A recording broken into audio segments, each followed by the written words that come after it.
The financial trauma that no one talks about. First responders in survival mode. Welcome back to Rise Up Voices from the Frontlines, and I'm Krista Fee, and this is a Rise Up Responders episode. Today we're going to walk into a conversation that most responder wellness programs still avoid entirely because it's uncomfortable to talk about. It means they have to admit it exists, and let's be honest, leadership doesn't want to own up to this one. It doesn't make the system and the organizations look very good. We're going to talk about money, not budgeting tips, not retirement plans, real, cumulative, chronic financial trauma. The financial trauma that quietly lives underneath the badge. The strain that far too many responders live with. Silently, chronically, and often with a lot of shame attached to it. This episode might hit close to home, and that's exactly why we're doing it. Let's delve into the hidden costs of service. The general public thinks about first responders as heroes, and you are. But what they rarely see is the math behind the mission that doesn't match up with the status. The base salary that barely covers the cost of living. The mandatory overtime that feels less like extra money and more like forced survival. The second and even third jobs that many responders quietly work just to stay afloat. The missed holidays, missed weekends, missed time with family, all traded for a little more income to patch the gaps. And then there's the looming fear most responders don't say out loud. What happens when my body gives out? When I can't keep working? When the retirement system doesn't stretch far enough? This is what we call financial trauma, a combination of financial instability layered on top of chronic operational trauma. The nervous system feedback loop. Financial trauma activates the exact same biological pathways as combat trauma, moral injury, and on-scene trauma. Hypervigilance kicks in as bills pile up. The amygdala fires every time a major expense shows up. The sympathetic nervous system, it stays stuck in overdrive. Sleep, digestion, mood, and energy all take the hits. Your nervous system does not distinguish between financial threat and physical ones.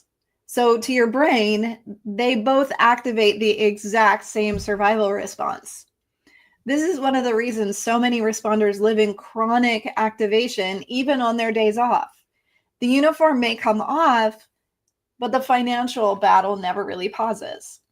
So let's look at impulse control, adrenaline, and money behavior patterns.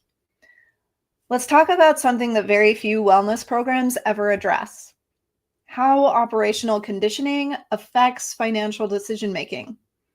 When you live shift to shift for years, your brain adapts to this short-term urgency. Long-term planning feels irrelevant when the present feels like a crisis. Adrenaline addiction fuels risk-taking investments, side hustles, and quick fixes. Impulse spending becomes a reward loop and a way to decompress after emotional suppression. This is a negative coping strategy. High risk tolerance from life and death decision-making bleeds into your financial choices. Civilians might call this reckless, but it feels totally normal in responder culture. Again, and I'll say this often, you are not broken. You're not bad with money. Well, you likely do have some habits to change, and we can work with that. But your nervous system is simply adapted to survive inside this world of constant threat. So here's the problem. That same wiring can quietly destroy your financial stability long after your operational career ends. The multiple jobs trap. Let's call this out directly. Multiple jobs feels like control. Multiple jobs feels like the responsible thing to do. Multiple jobs offers temporary relief, but it's also a long-term trap because more jobs mean less sleep, less emotional recovery, less family time, less relational repair, more dysregulation, higher risk of burnout, higher risk of depression and anxiety. We see responders chasing financial stability with work volume instead of financial healing. And many of them are collapsing physically, emotionally, and relationally long before they ever stabilize economically. Financial trauma is operational trauma. This is why inside Rise Up Responders, we address financial health as part of total mental health and life mastery.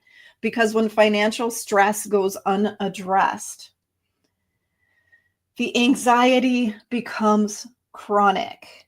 Marriages crack under the invisible financial conflict.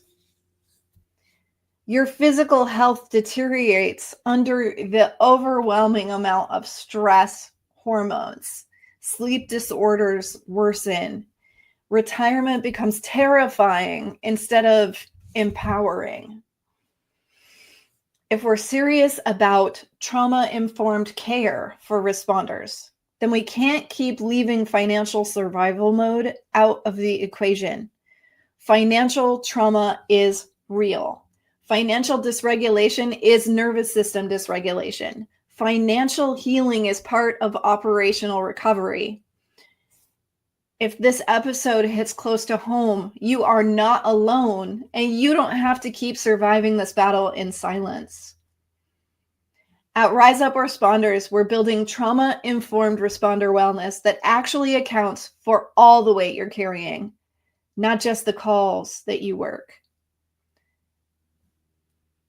Your financial strain is real. Your survival patterns make sense, and yes, they can be addressed.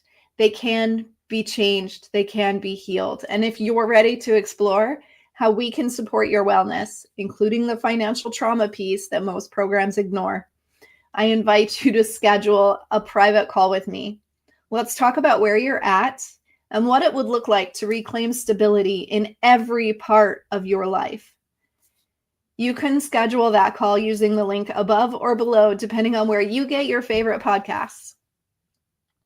This is Rise Up Voices from the Frontlines, where we say the things that need to be said, where we serve those who serve, and where we remind every responder listening that you can rise up and you don't have to do it alone.